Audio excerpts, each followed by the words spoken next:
What President Kennedy said was, we choose to go to the moon and do other things, not because it's easy, but because it's hard. The cost of failure is much higher than the cost of scrubbing. We have an obligation to get this right. This is a whole new vehicle, a whole new technology, a whole new purpose of going back to the moon in preparation to go to Mars. And yes, it's hard. The countdown to T-0 starts approximately 2 days before launch. Teams inside the Launch Control Center have been working around the clock, powering up each section of the rocket and configuring the launch pad to support the 8.8 million pounds of thrust our moon rocket will generate at liftoff. It is a new creation. It is a new rocket and a new spacecraft to send humans to the moon on the very next flight. Today, we make history. With the launch of the most powerful rocket the world has ever seen, we are taking the first step in humanity's return to the moon. I can tell you there's an energy and there's an excitement around the Kennedy Space Center, I would say, across the agency and all around the Space Coast as we get closer and closer to this launch. This mission will validate that the rocket and capsule do perform as expected before future Artemis missions send astronauts to the lunar surface. We have worked really hard to get here. The team has done an absolutely outstanding job, and we're up to the challenge, and I'm really looking forward to a successful test flight. You are looking at the world's most powerful rocket and Orion spacecraft live on Launch Pad 39B. Artemis 1 embodies the hard work of thousands across the world determined to explore for the benefit of all. I'm Megan Cruz, and this is NASA astronaut Kayla Barron. When I first walked up and saw the view from the desk here, I was just blown away. This is the moment when it comes to the countdown, and then tension starts, and well, let's cross fingers, everything works well. Tension is rising, and we are fully excited here. Over the past few years, teams have put in thousands of hours performing simulations and rehearsals to ensure that they are ready for this moment. As our 0 hour approaches for the Artemis generation, we do have a heightened sense of anticipation, and there's definitely excitement amongst the team members. We've noticed just the overall mood and focus within the team is definitely a positive one. Now, with all systems configured correctly, the launch director gives the final go for liftoff. On behalf of all the men and women across our great nation who have worked to bring this hardware together to make this day possible, and for the Artemis generation, this is for you. At this time, I give you a go to resume count and launch Artemis 1. This mission goes with a lot of hopes and dreams of a lot of people. It's no longer the Apollo generation. It's the Artemis generation. And that brings a whole new world of discoveries. T-minus 50 seconds and counting. The Space Launch System is now counting down to liftoff of Orion on its maiden voyage to the moon.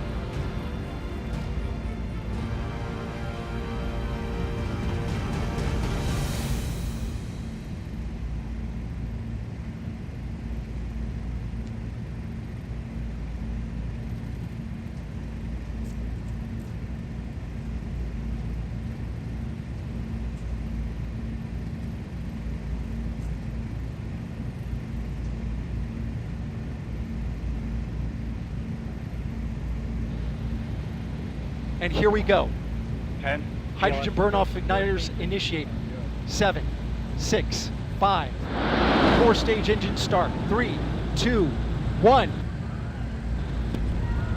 And liftoff of Artemis 1. We rise together back to the moon and beyond.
if you're just joining us, welcome to NASA's Kennedy Space Center, where we just watched Artemis 1 launch, our first step towards our next adventure into deep space. With Orion off the ground, Mission Control in Houston takes the reins. Our nation is returning to the moon. And we have worked hard as a team. You guys have worked hard as a team for this moment. This is your moment.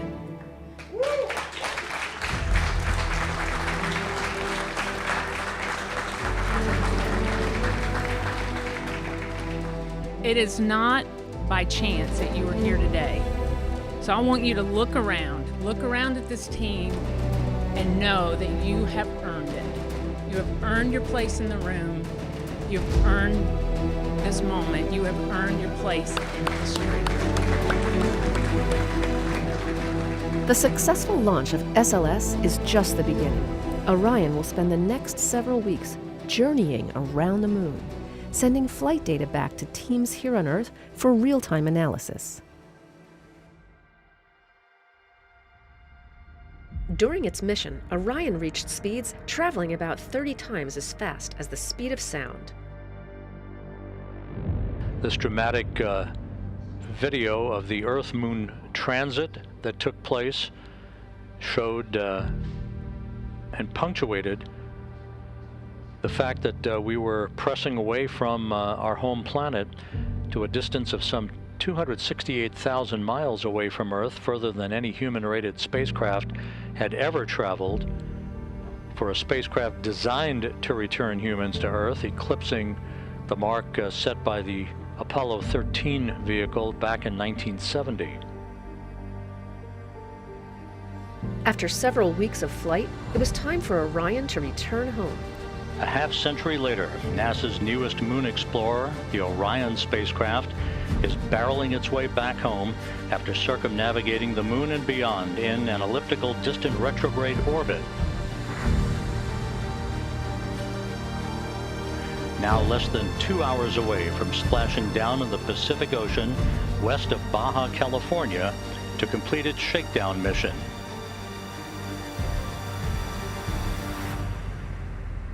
Like the Apollo missions of the past, Orion will have to endure incredibly high temperatures during re-entry of Earth's atmosphere. A journey that began with the power of the launch of the Space Launch System 25.5 days ago, about to reach its final minutes in the searing heat of re-entry, where temperatures around Orion will build up to 5,000 degrees Fahrenheit. While re-entering Earth's atmosphere, the spacecraft slowed to about 300 miles per hour. As it continued its descent, Orion's parachute system, containing 11 total parachutes, deployed once it reached approximately 9,000 feet and a speed of about 130 miles per hour. And there it is, high over the Pacific, America's new ticket to ride to the moon and beyond now in view. Orion under its chutes descending towards splashdown. These parachutes help slow the crew module to a much more manageable speed, roughly 20 miles per hour, for a water landing off the coast of California. Splashdown. From Tranquility Base to Taurus Littrow to the tranquil waters of the Pacific, the latest chapter of NASA's journey to the moon comes to a close. Orion, back on Earth.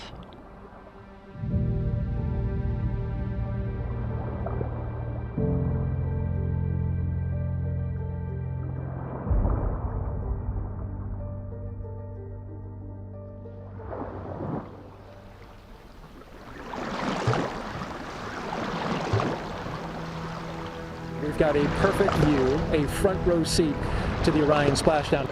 And it's simply beautiful out here.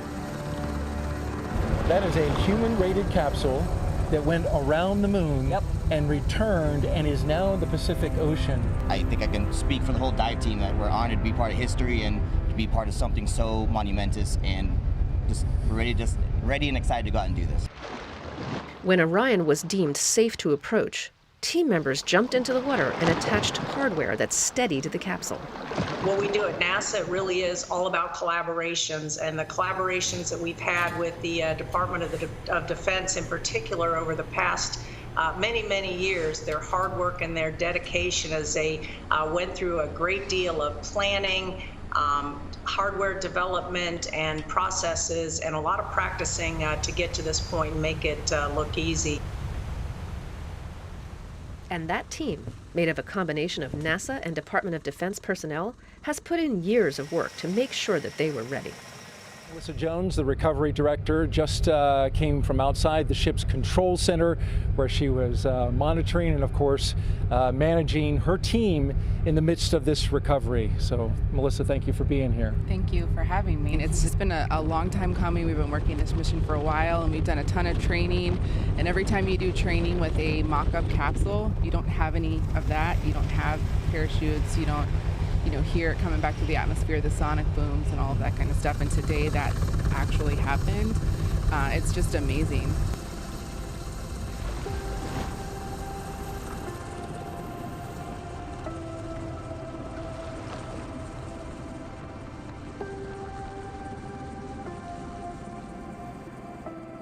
You know, this mission, this spacecraft and this team exceeded all expectations. For the last 25.5 days, we've been every day looking ahead to the next flight to see how we can improve on where we are today so that we can fly a safe and successful mission with our astronauts next time around.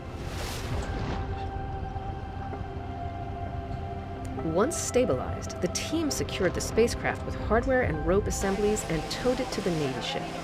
The dive team then connected Orion to a series of ropes from inside the back of the ship, known as the well deck, to safely and securely pull the capsule inside.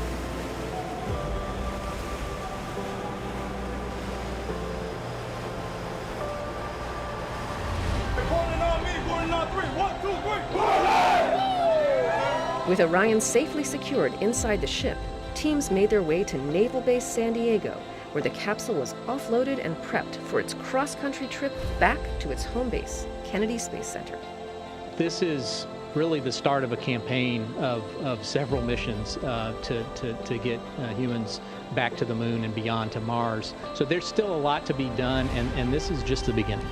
Kennedy just stunned everybody with the Apollo generation. I believe that this nation should commit itself to achieving the goal before this decade is out.